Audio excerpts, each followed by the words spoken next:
Hello student. Today we are discuss about the reference electrode.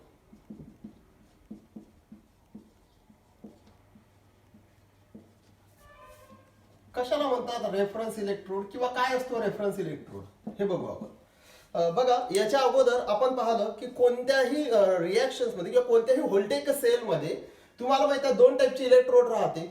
एक राहतो anode आणि एक राहतो कॅथोड. त्याचं स्वतःचं काय असते पोटेन्शियल असते. ओके.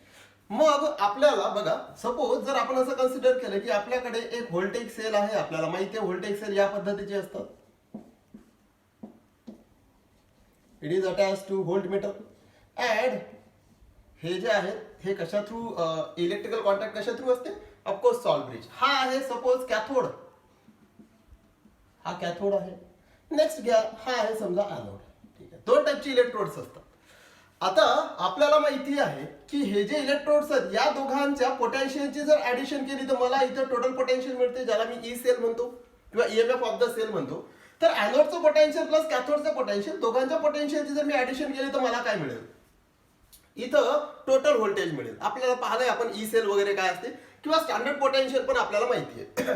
पण जर मी जर असं म्हणत असेल की इथं मला 8 व्होल्ट टोटल करंट 8 व्होल्ट भेटत आहे ईएमएफ 8 व्होल्ट भेटत आहे याचं किंवा टोटल पोटेन्शियल जर मला 8 व्होल्ट भेटत असेल तर मला माहित आहे कॅथोडचं पोटेन्शियल थोडंसं जास्त राहते. तर मे बी 5 व्होल्ट असेल किंवा 3 व्होल्ट असेल किंवा हा मे बी 6 व्होल्ट असेल हा 2 व्होल्ट असेल. पण एक्झॅक्ट किती बघा कॅथोडचं पोटेन्शियल थोडंसं जास्त असते ॲनोडपेक्षा हे आपल्याला माहित आहे. पण नेमकं किती एक्झॅक्ट किती हे फाइंड आउट करणं कठीण आहे. कारण इथं जे पोटेन्शियल तुम्हाला भेटणार आहे ते टोटल पोटेन्शियल भेटणार आहे. कॅथोड प्लस ॲनोडचं पोटेन्शियल भेटलं 8 व्होल्ट. तर हे व्हॅल्यू तुम्हाला भेटेल. पण जर तुम्ही विचारलं की कॅथोडचं पोटेन्शियल किती ॲनोडचं किती या 8 पैकी कॅथोडचं किती आणि ॲनोडचं किती याच्याविषयी तुम्ही फक्त एक्सप्लेनेशन काय देऊ शकता cathode having somewhat higher potential than anode. But how much exact value किती हे सांगणे कठीण आहे. मग जर तुम्हाला इथं 8 व्होल्ट टोटल व्होल्टेज भेटत आहे किंवा इथं टोटल तुम्हाला पोटेन्शियल भेटत आहे आणि जर या दोन पैकी एका इलेक्ट्रोडचं पोटेन्शियल जर तुम्हाला नोन असेल माहिती असेल समजा मी म्हटलं की मला कॅथोडचं पोटेन्शियल नोन आहे. मी म्हटलं कॅथोडचं पोटेन्शियल मला माहिती आहे 5 व्होल्ट आहे फिक्स्ड आहे.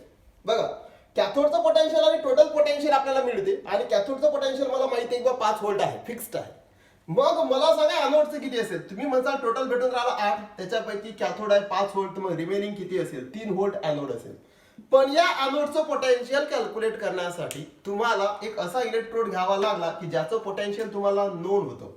आणि लक्षात ठेवा the electrode whose potential is arbitrarily known or fixed called reference electrode. असा इलेक्ट्रोड की ज्याचं पोटेन्शियल आपल्याला माहिती असते किंवा आपण ते फिक्स्ड करतो त्या इलेक्ट्रोडला कोणता इलेक्ट्रोड म्हटलं जाते reference electrode. So what is the use of reference electrode. Of course reference इलेक्ट्रोडचा यूज होते to determine the potential of unknown electrode. याचं पोटेन्शियल जर मला माहिती आहे तर हे तर मला भेटणारच आहे. हे दोघं सर्किट मध्ये कंप्लीट केल्यानंतर हे तर भेटणारच आहे मला. आणि मला एकाचं पोटेन्शियल माहिती आहे जसं कॅथोडचं पोटेन्शियल इथं माहिती आहे. हा झाला रेफरन्स. हे टोटल मला माहिती आहे तर रिमेनिंग राहणारा कोण असते नेक्स्ट इलेक्ट्रोड असते.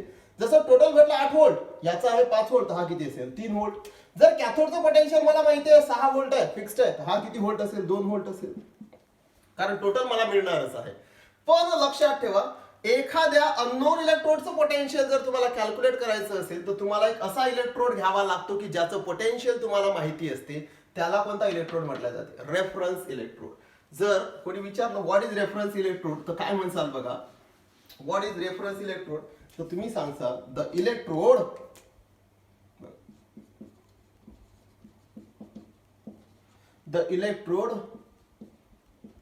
whose potential is बघा the electrode whose potential is arbitrarily fixed or known. तुम्ही एक तर फिक्स करा किंवा तुम्हाला नोन असेल. the electrode whose potential is arbitrarily fixed or known is known as a reference electrode. Simple आहे. What is reference electrode. असा electrode की ज्याचं पोटेन्शियल तुम्हाला माहिती असते त्याला म्हटलं जाते रेफरन्स इलेक्ट्रोड. लक्षात ठेवा तुम्ही त्याला फिक्स करू शकता किंवा तुम्हाला माहिती असेल. बरं what is the use of reference electrode. The reference electrode is used to find out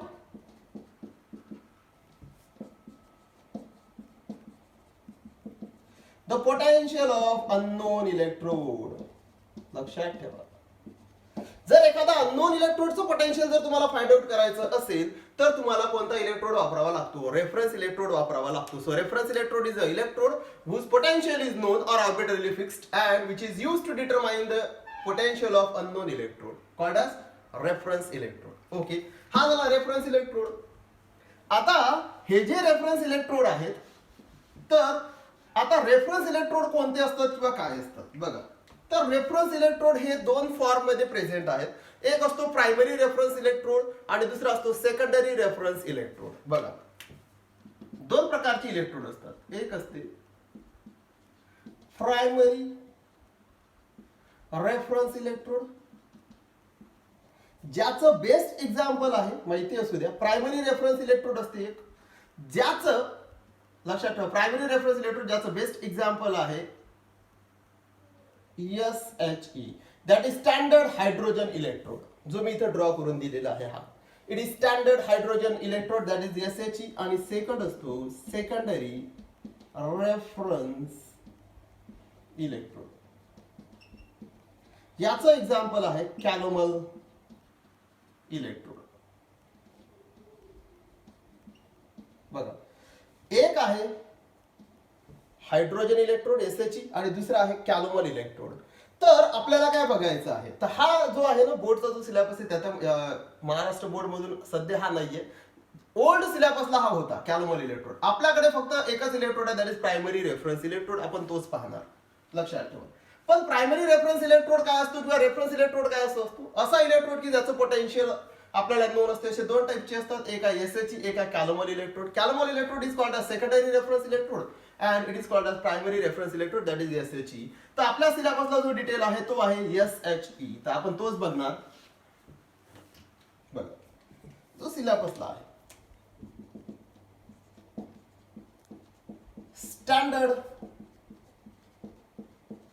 hydrogen electrode, ज्याला शॉर्ट मध्ये म्हटलं जाते SHE. It is SHE, standard hydrogen electrode. बघा, इम्पॉर्टंट इलेक्ट्रोड आहे. आणि कशाला म्हणतात स्टँडर्ड हायड्रोजन इलेक्ट्रोड आपण पाहणार. तर हा असतो it is primary reference electrode. बघा, हा प्रायमरी रेफरन्स इलेक्ट्रोड आहे, मी ऑलरेडी सांगितलं, it is primary reference electrode.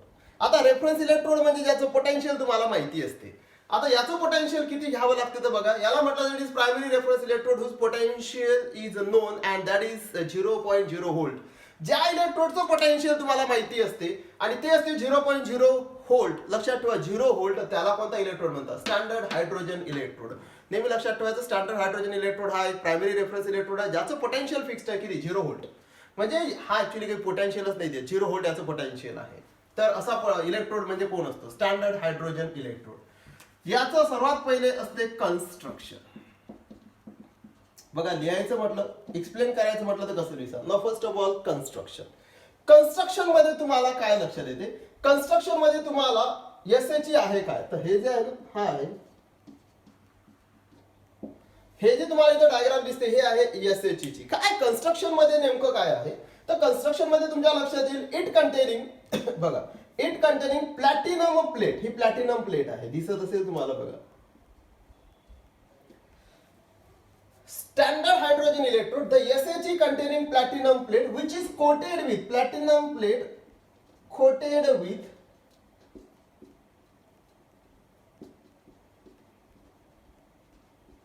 Platinum black. बघा, काही नाही, सिंपल असते. हे जे प्लॅटिनम प्लेट आहे ना, ही अशी कोटेड केलेली असते. कशाने? प्लॅटिनम ब्लॅकने. ही आहे platinum plate which is coated with platinum black. पुन्हा प्लॅटिनमच घेतात. एक प्लॅटिनम प्लेट घेतल्या जाते की जे कोटेड केल्या जाते, त्याच्यावर कोटिंग केल्या जाते प्लॅटिनम ब्लॅकचं. नाव द प्लॅटिनम प्लेट, बघा, is attach to external circuit. हे प्लॅटिनम प्लेट जे आहे ना, इथं लक्षात ठेवा, platinum plate coated with platinum black, हे जे प्लेट आहे हे एका एक्सटर्नल सर्किटला, बाहेरच्या एक्सटर्नल सर्किटला जॉईन केल्या जाते. हे एक्सटर्नल सर्किटला जॉईन करत असताना काय वापरतात? एक ग्लास ट्यूब वापरतात. ही ग्लास ट्यूब आहे. It is small glass tube. बघा, एक स्मॉल ग्लास ट्यूबच्या मदतीनं हे प्लॅटिनम प्लेट काय केलं जातं, एक्सटर्नल सर्किटला काय केलं जाते माहिती आहे का, अटॅच केलं जाते. बघा, ही स्मॉल ट्यूब आहे, हे ग्लास ट्यूब आहे. काय झालं बघा, सिंपल आहे. You are to taking one of the platinum plate. Platinum plate external सर्किटला जॉईन केल्या जाते with the help of glass tube. पण कशी, एक स्मॉल ग्लास ट्यूब घेतात, ज्या ग्लास ट्यूब मध्ये मर्क्युरी भरतात. ऍक्च्युली हे जॉईनिंगचं काम करते, कारण हे प्लॅटिनम वायर असते आणि वरची जी वायर आहे ही कॉपर वायर असते. म्हणजे बॉटम साईडला, इकडे लक्ष द्या, हे जे वायर आहे ना, ही एवढी प्लॅटिनम वायर आहे आणि याच्या वरची कोणती आहे, कॉपर वायर आहे. आणि ही जे आता कॉपर वायर, याचं काम काय असते, फक्त इलेक्ट्रिकल कॉन्टॅक्ट, इलेक्ट्रॉन घेऊन जाणे किंवा इलेक्ट्रॉन ट्रान्सफर करणे. एक तर ऑक्सिडेशन होईल, एक तर रिडक्शन होईल. जे होईल इलेक्ट्रॉन ट्रान्सफर करण्याचं काम असते याचं. पण इलेक्ट्रॉन ट्रान्सफर कसे केले जातात, ही जे प्लॅटिनम प्लेट आहे ही या कॉपर वायरला जॉईन करण्यासाठी इथं काय वापरलं जाते, इथं मर्क्युरी वापरला जाते. बघा, एक ग्लास ट्यूब आहे, या ग्लास ट्यूबमध्ये मर्क्युरी भरला, याला कोणी जॉईन केलं, बघा इथं हे प्लॅटिनम प्लेट आहे. तर प्लॅटिनम प्लेटची ही प्लॅटिनम वायर आहे एवढी, आणि वरची वायर कोणती आहे, ही कॉपर वायर आहे. तर या कॉपर वायरला आणि या प्लॅटिनम वायरला जॉईन करण्यासाठी काय वापरला, मर्क्युरी वापरला. पुन्हा रिपीट करतो, लक्ष द्या, सिंपल आहे. कन्स्ट्रक्शन मध्ये काय, now the SHE containing one platinum plate which is coated with platinum black which is attached to external circuit with the help of one of the glass tube containing mercury. त्याच्यामध्ये mercury आहे आणि मर्क्युरीच्या सहाय्यानं हे platinum plate external सर्किटला joint असते. हे झालं पहिलं. म्हणजे इथं कन्स्ट्रक्शन मध्ये काय करावं लागेल, कन्स्ट्रक्शन मध्ये लिहावं लागेल तुम्हाला. बघा, the platinum plate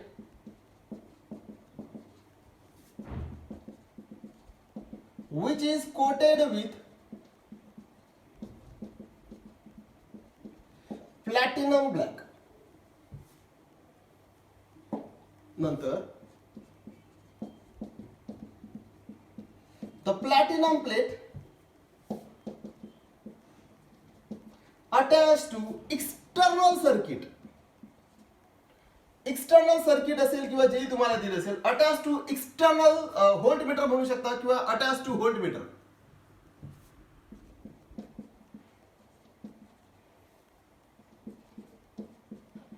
bye using glass tube contain mercury. जी लिहून देतो, बस, सिंपल आहे.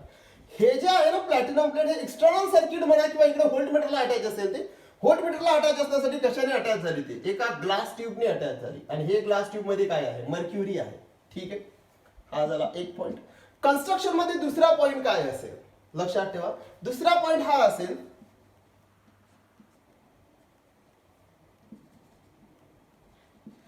Glass tube covered by. हे जे ग्लास ट्यूब आहे ह्यांची कशाने कवर्ड आहे, ग्लास जॅकेट. बघा, लक्षात येऊन राहिलं का, ही जे ग्लास ट्यूब आहे ही ग्लास ट्यूब कशाने कवर्ड आहे, ग्लास जॅकेटनी कवर्ड आहे. हे मोठं ग्लास जॅकेट आहे, इट इज ग्लास जॅकेट. म्हणजे या ट्यूबला पण कशाने कव्हर केलंय, ग्लास जॅकेटनी कव्हर केलंय. तिसरा,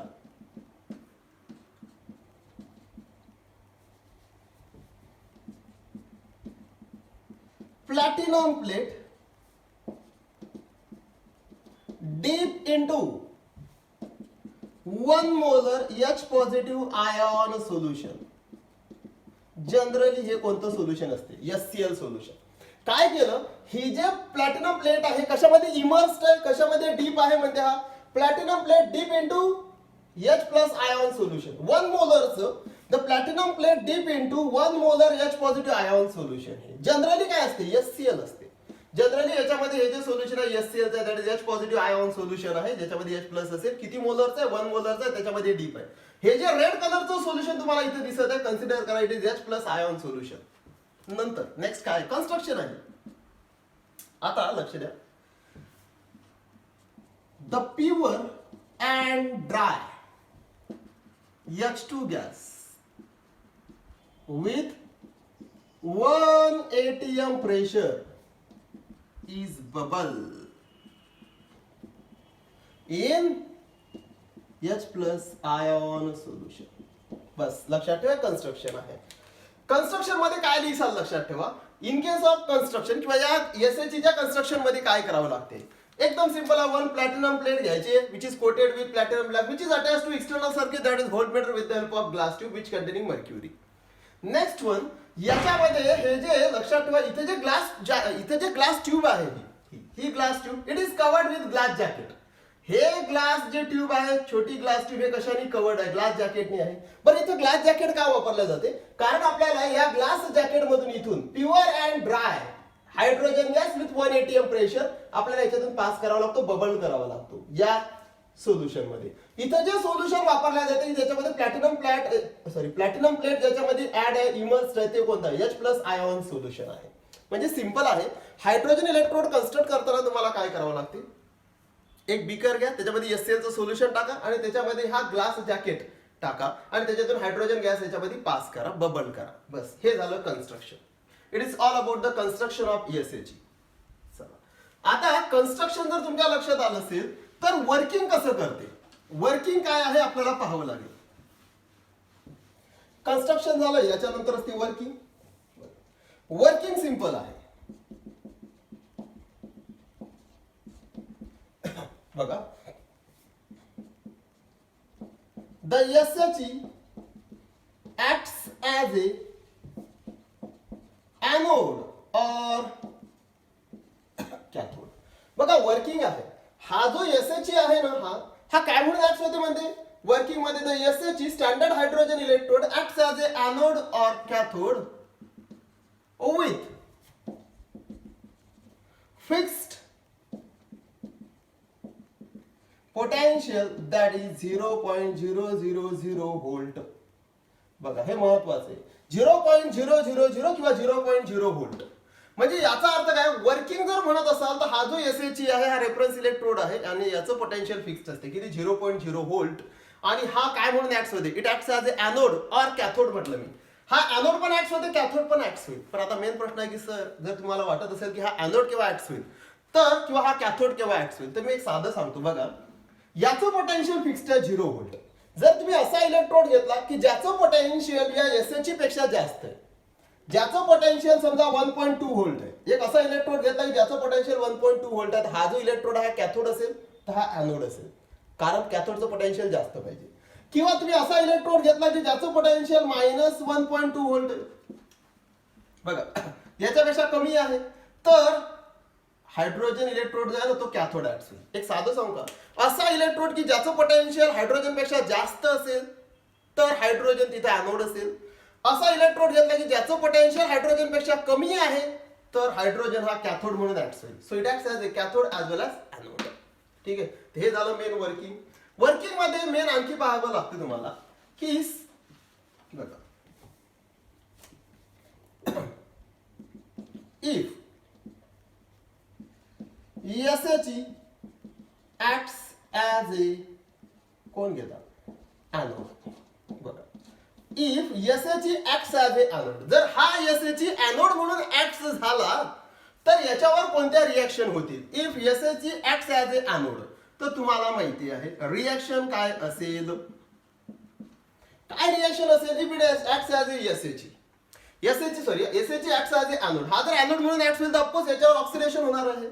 तर रिएक्शन कोणती दाखवेल? हा जर एनोड म्हणून ऍक्ट झाला तर याच्यामध्ये रिएक्शन कोणती होईल? तर रिएक्शन होते SHE acts as a anode. Anode means it oxidation that is loss of electron आणि याच्यामध्ये रिएक्शन होते हायड्रोजन गॅस. बघा, तुम्ही पास केला असेल तर हा हायड्रोजन या हायड्रोजन गॅस मध्ये ऑक्सिडेशन होते. It convert into twice H positive by loss of 2 electron. He reaction होते. बघा, इथे हायड्रोजन गॅस तुम्ही बबल केलाय. हा जो हायड्रोजन गॅस आहे हा इलेक्ट्रॉन लॉस करते आणि convert into H+ ions by loss of 2 electron. म्हणजे हा जर एनोड म्हणून ऍक्ट झाला तर ही रिएक्शन होते. याचं फॉर्म्युलेशन कसं यूज होईल? याला फॉर्म्युलेशन कसं केलं जाते? फॉर्म्युलेशन तुम्हाला माहिती आहे. फॉर्म्युलेशन म्हणजे हा जर एनोड ऍक्ट झाला तर ही झाली त्याची रिएक्शन, पण याला डिनोट कसं केलं जाते? आता एनोड आहे म्हटल्यानंतर हा सेल मध्ये कोण्या साईडनं लिहिल्या जाईल? लेफ्ट हँड साईडनं लिहिल्या जाईल. तर याचं फॉर्म्युलेशन कसं राहील? प्लॅटिनम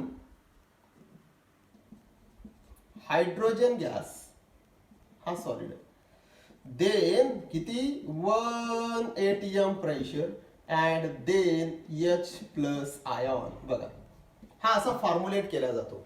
हा जर एनोड म्हणून ऍक्ट होत असेल तर हा एसएच जर एनोड म्हणून ऍक्ट झाला तर याच्यामध्ये रिएक्शन कोणती होईल? Hydrogen gas toys H toys electron with electron, याचं पोटेन्शियल किती राहील? 0.0 व्होल्ट फिक्स्ड पोटेन्शियल. बघा एसएच ऍक्ट ऍज एनोड, हा एनोड जर ऍक्ट झाला तर याची रिएक्शन ही होईल. Hydrogen gas loss of 2 electrons convert into toys H plus ion. याचं व्होल्टेज किती राहील? 0.0 व्होल्ट. याला फॉर्म्युलेट कसं केलं जाईल? हा जर एनोड आहे तर हा फॉर्म्युलेशन सेलच्या फॉर्म्युलेशन मध्ये लेफ्ट हँड साइडने लिहिलं जाईल. लेफ्ट हँड साइड मध्ये प्लॅटिनम H2 गॅस आणि H प्लस, इथं डबल व्हर्टिकल लाईन आणि पुढे काय असेल? कॅथोड लिहिलं जाईल. तर हे असते फॉर्म्युलेशन. हा लक्षात ठेवा, हे झालं एसएच ऍक्ट ऍज एनोड. आता नेक्स्ट आहे की हा एसएच जर ऍक्ट झाला कॅथोड, म्हणजे हा एखाद्या व्होल्टेज सेल मध्ये जर कॅथोड म्हणून ऍक्ट झाला तर रिएक्शन काय होईल? कॅथोडची रिएक्शन काय होईल? याच्या उलट असेल. बघा कशी होईल रिएक्शन, याच्या उलट. बघा हा जर कॅथोड ऍक्ट झाला तर याच्यामध्ये H plus ion already solution मध्ये आहेत. Now these toys H plus ion of the solution accept 2 electrons. बघा सोल्युशन मधले ions H plus ion of the solution accept 2 electrons converted into H2 gas. पुन्हा तुम्हाला hydrogen gas मिळेल. याचं पण potential fixed असेल, याचं स्टँडर्ड पोटेन्शियल असेल 0.0 व्होल्ट. म्हणजे बघा हा एसएच एनोड ऍक्ट झाला तरी पोटेन्शियल 0, कॅथोड ऍक्ट झाला तरी पोटेन्शियल 0. पण याला फॉर्म्युलेट कसं करतात, याला डिनोट कसं करतात? हा जर कॅथोड म्हणून ऍक्ट झाला तर तुम्हाला माहिती आहे हा राईट हँड साइडनं वापरला जाईल. तर राईट हँड साइडनं तर पहिले काय H प्लस किती 1 ATM pressure, single vertical line sorry H plus 1 molar, H2 gas 1 ATM pressure आणि कोण? प्लॅटिनम. तुम्हाला माहिती आहे हा गॅस आहे, हा ॲक्वियस आहे आणि हा सॉलिड आहे. तर तुम्हाला माहिती आहे हा जर कॅथोड ऍक्ट झाला तर हा राईट हँड साइडने लिहिला जाईल. मग लेफ्ट हँड साइडने काय असेल तर इकडे कोण लिहिला जाईल? एनोड. इकडे एनोड डबल व्हर्टिकल लाईन, हा कोण आहे? कॅथोड. कारण आपण काय म्हटलं एसएच ऍक्ट ऍज कॅथोड, हा असा फॉर्म्युलेट केला जातो. बघा महत्वाचं आहे, हा एसएच तुम्ही एनोड ऍक्ट करू शकता, कॅथोड ऍक्ट करू शकता. याचं पोटेन्शियल फिक्स्ड असते 0.0 व्होल्ट. हे झालं एसएच ऍक्ट ऍज एनोड और S H act as cathode. Next आहे वर्किंग झालं, सेल रिएक्शन झालं. नेक्स्ट आहे बघा याचे युजेस काय.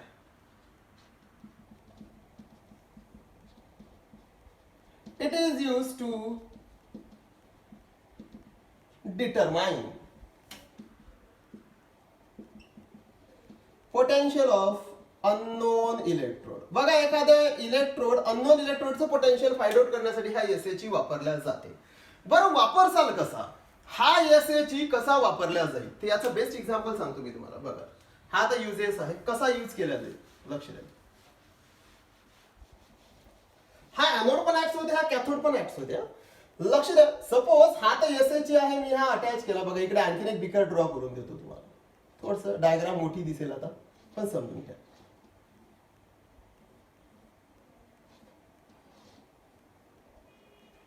माझ्याकडे आहे हे एक सोल्युशन. लक्ष द्या, सॉरी याच्यामध्ये मी भरला ZnSO4 फॉर एक्झाम्पल.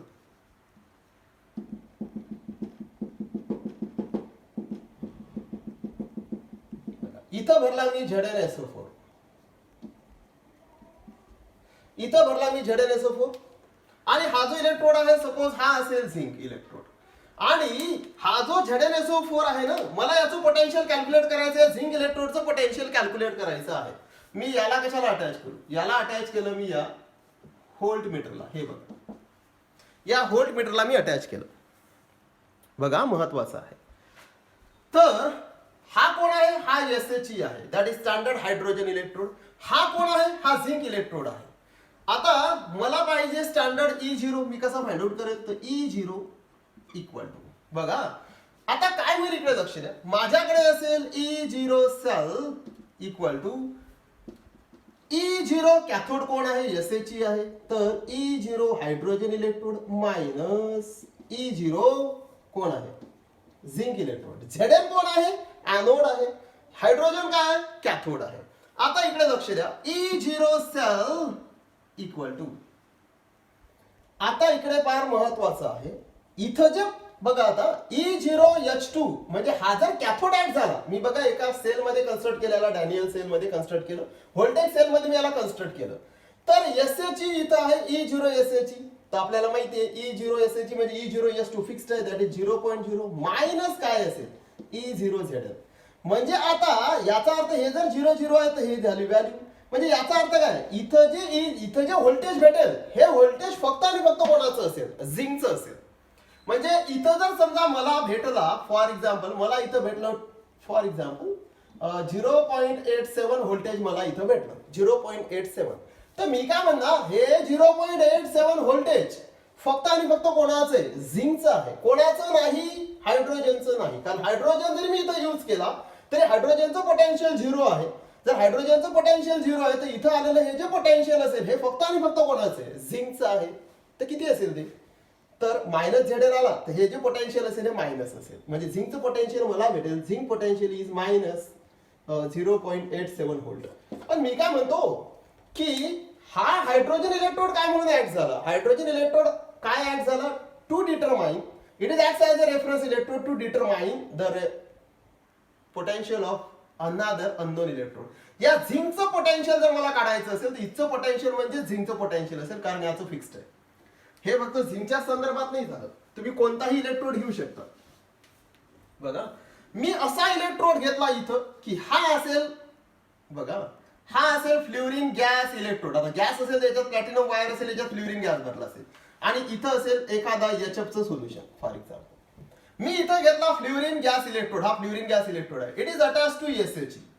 SH चं पोटेन्शियल आहे 0.0 व्होल्ट, फिक्स्ड आहे.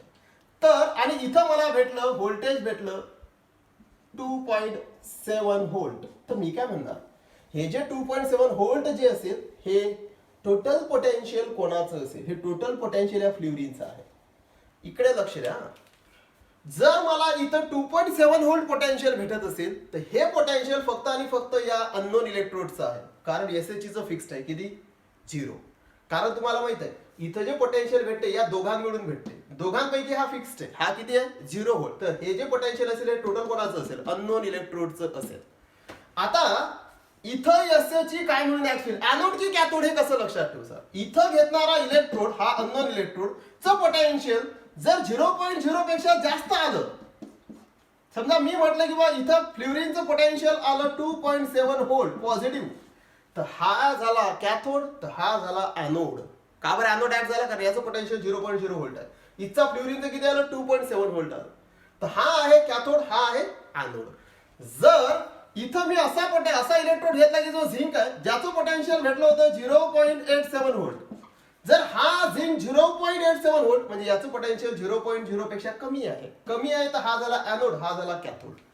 तर व्होल्टेज सेल मध्ये हायड्रोजन इलेक्ट्रोड कशासाठी यूज केले जाते, it is use to find out the potential of unknown electrode.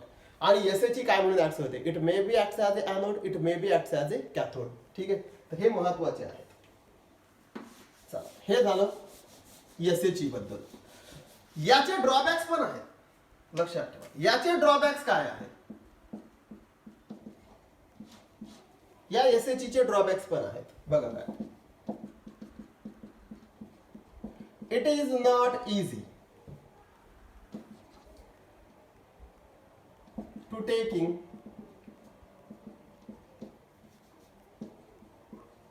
Pure and dry hydrogen gas. बघा याच्यामधून तुम्हाला pure and dry hydrogen gas bubble करावा लागतो, आणि हे इझी नाहीये की तुम्हाला हायड्रोजन गॅस हा प्युअर अँड ड्राय भेटेल. लक्षात ठेवा, तो मिक्सचर फॉर्म मध्ये भेटते, किंवा हा जो हायड्रोजन आहे हा समवॉट हायग्रोस्कोपिक म्हणजे मॉइश्चर त्याच्यामध्ये असू शकते. या हायड्रोजन गॅस मध्ये जर मॉइश्चर आलं तर इथं जे व्होल्टेज आहे 1 व्होल्टेज हे 0.0 व्होल्ट भेटणे कठीण होईल. So it is not easy to take in pure and dry H2, काही पॉसिबल नाही आहे. It is not easy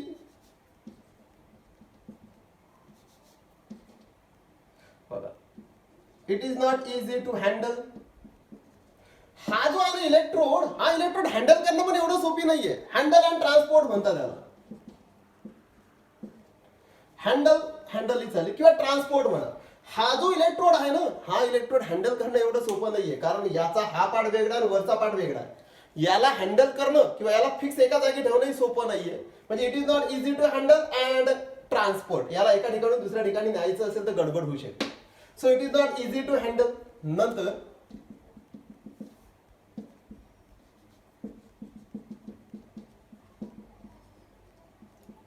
it is not easy to maintain concentration of H plus ion. या H plus आयनचं concentration 1 molar maintain ठेवणं एवढंही सोपं नाहीये. It is not easy to maintain concentration of H plus ion. या H plus आयनचं concentration आपण 1 molar घेतलं होतं, हे एवढं सोपं नाहीये. का बरं सोपं नाहीये? याच्यामध्ये तुम्ही काय पास करून राहिले, काय बबल करून राहिले? Hydrogen gas. इथं जर हायड्रोजन गॅस जर तुम्ही बबल करत असाल तर इथं हीट एनर्जी वाढून जाते. हीट एनर्जी वाढली तर याच्यामधलं वॉटर इव्हॅपोरेट होऊ शकते. वॉटर जर या हायड्रोजन गॅस बबलिंग केल्यामुळे जर इव्हॅपोरेट झालं किंवा काही प्रमाणात जर वॉटर उडून गेलं तर याचं कन्सन्ट्रेशन 1 मोलर पेक्षा जास्त होऊन जाईल. कारण पाणी कमी होऊन राहिलं. पाणी कमी होऊन राहिलं, सॉल्व्हेंट कमी होऊन राहिलं तर कन्सन्ट्रेशन थोडंसं वाढेल. म्हणजे पण कन्सन्ट्रेशन 1 मोलर मेंटेन नाही होणार. आणि लक्षात ठेवा, याच्यापैकी pure and dry condition maintain नाही झाली, कन्सन्ट्रेशन मेंटेन नाही झालं तर लक्षात ठेवा या पूर्ण SHE चं पोटेन्शियल मेंटेन ठेवणं एवढं सोपं नसते. सो याचे ड्रॉबॅक्स आहेत. It is not easy to handle, it is not easy to transport, it is not easy to getting pure and dry H2, and it is not easy to maintain the concentration of H plus ion. So it is a very difficult one. म्हणून मग next electrode आला होता कोणता? Calomel electrode, that is secondary reference electrode, पण तो सिलेबसला नाहीये. So हे झाले ड्रॉबॅक्स. हा झाला all about ESHE, standard hydrogen electrode और प्रायमरी रेफरन्स इलेक्ट्रोड. सिंपल आहे, लक्ष द्या. याच्यानंतरचा एक शॉर्ट पार्ट मी तुम्हाला आणखी सांगून देतो. बघा, टाइप्स ऑफ व्होल्टेज सेल. एक असते प्रायमरी व्होल्टेज सेल किंवा गॅल्व्हॅनिक सेल म्हणू शकता, आणि दुसरा असतो सेकंडरी व्होल्टेज सेल. बघा, रेफरन्स इलेक्ट्रोड 2 होते पण त्याच्यापैकी सिलेबसला एकच आहे. इथं व्होल्टेज सेल पण 2 प्रकारचे आहेत. एक आहे primary voltage cell. It can not बी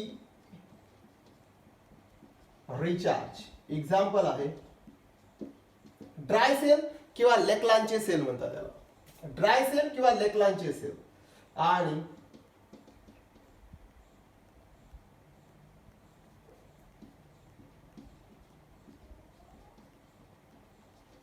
याचं बेस्ट एक्झाम्पल आहे लीड ॲक्युम्युलेटर. म्हणजे सरळ सरळ आपल्या भाषेत बॅटरी. बघा सांगतो ना, काळजी करू नका, सांगतो. बघा, प्रायमरी व्होल्टेज सेल. बघा, व्होल्टेज सेल हे 2 प्रकारचे असतात. एक असतो प्रायमरी व्होल्टेज सेल, एक असतो secondary voltage cell. Primary voltage किंवा प्रायमरी गॅल्व्हॅनिक सेल कशाला म्हणतात? हा असा सेल असते की जो फक्त 1 टाइम युज्ड असतो. 1 टाइम यूज म्हणजे it can not be recharge, म्हणजे ड्राय सेल. एक्झाम्पल सांगतो ना. बघा, आपण घरी आणलेला घड्याळ मधला बॅटरीचा सेल तुम्ही एक वेळ यूज केला की त्याला फेकून द्यावं लागते. का बरं? कारण घड्याळमध्ये वापरणारा जो सेल असते हा 1 टाइम यूज असते. एक वेळ त्याच्यातलं केमिकल यूज होते, आपल्याला इलेक्ट्रिसिटी भेटते, त्याला फेकून द्यावं लागते. सो प्रायमरी व्होल्टेज सेल हा असा सेल असतो की the cell which convert chemical energy into electrical energy but by once time. बघा, प्रायमरी व्होल्टेज सेलची डेफिनेशन जर कोणी विचारली तर काय सांगाल? The primary voltage cell is the cell which convert chemical energy into electrical energy in once time. तो एकाच टाइमला फक्त केमिकल एनर्जीला कंझ्युम करून इलेक्ट्रिसिटी देऊ शकते. जो पुन्हा रिचार्ज होणार नाही त्याला काय म्हणतात? तो असेल प्रायमरी व्होल्टेज सेल. एक्झाम्पल आहे ड्राय सेल, घरी आणलेले घड्याळ मधले सेल. एकदा यूज करा, फेकून द्या. नेक्स्ट आहे सेकंडरी व्होल्टेज सेल. कशाला म्हणतात? हा म्हणतो इट कॅन बी रिचार्ज. म्हणजे हा जो सेल आहे हा घरी आणल्यानंतर तुम्ही पहिले यूज करा, इलेक्ट्रिसिटी यूज करा, मग पुन्हा काय होईल? तो डिस्चार्ज होईल. डिस्चार्ज झाला त्याला पुन्हा इलेक्ट्रिसिटी द्या, तो रिचार्ज होईल. म्हणजे आपल्या मोबाईल मधली जी बॅटरी असते, it is the best example. Mobile मध्ये जे बॅटरी असेल किंवा तुम्ही जे पॉवर बँक वापरता, पॉवर बँक असतील किंवा मोबाईलच्या ज्या बॅटरीज असतात, ह्या काय होतात माहिती आहे का? चार्ज होतात. मोबाईलची बॅटरी एक्झाम्पल, मोबाईल मध्ये असणारी बॅटरी. का बरं? तर ते तुम्ही पहिले काय करता, त्याला रिचार्जिंग करता. चार्जिंग वर केल्यानंतर ते फुल चार्ज झाले की तुम्ही त्याला युज करता, पुन्हा ती डिस्चार्ज होते, पुन्हा चार्ज करता. म्हणजे ही अशी आहे की युज्ड अँड युज्ड मध्ये येते. इट कॅन बी रिचार्ज किंवा रियुज्ड. सो याचं बेस्ट एक्झाम्पल आहे लीड अॅक्युम्युलेटर. आपल्या घरामध्ये जी इन्व्हर्टरची बॅटरी असते किंवा आपल्याकडे गाडीमध्ये जी बॅटरी असते किंवा घड्याळ नाही, आपल्याकडे असणारा सेलफोन त्याच्यामध्ये जी बॅटरी असते, ती जी बॅटरी आहे ती बॅटरी याचं बेस्ट एक्झाम्पल आहे secondary voltage cell. It convert chemical energy into electrical energy by recharge. इथं काय होते, chemical energy into electrical energy convert करेल. सेकंडरी व्होल्टेज सेल मध्ये काय होते, it convert chemical energy into electrical energy, okay, by recharging process. हा recharge होतो किंवा रिचार्ज करता येते, याला म्हणतात सेकंडरी व्होल्टेज सेल. याचं बेस्ट एक्झाम्पल आहे लीड अॅक्युम्युलेटर किंवा बॅटरी किंवा मोबाईल बॅटरी. आणि प्रायमरी व्होल्टेज सेल फक्त एकच दार यूज करा, केमिकल कन्व्हर्शन इलेक्ट्रिकल मध्ये करा आणि फेकून द्या, तो झाला primary voltage cell. One time used, many time used, okay. हे आहेत types off voltage sale.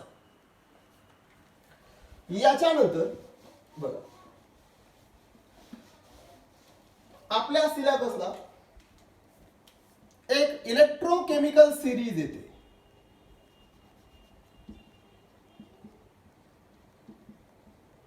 Electrochemical series.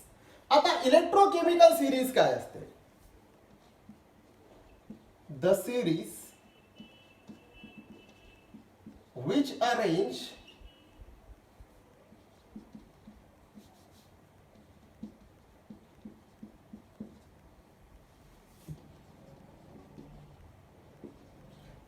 which arrange electrode on the basis of decreasing order of their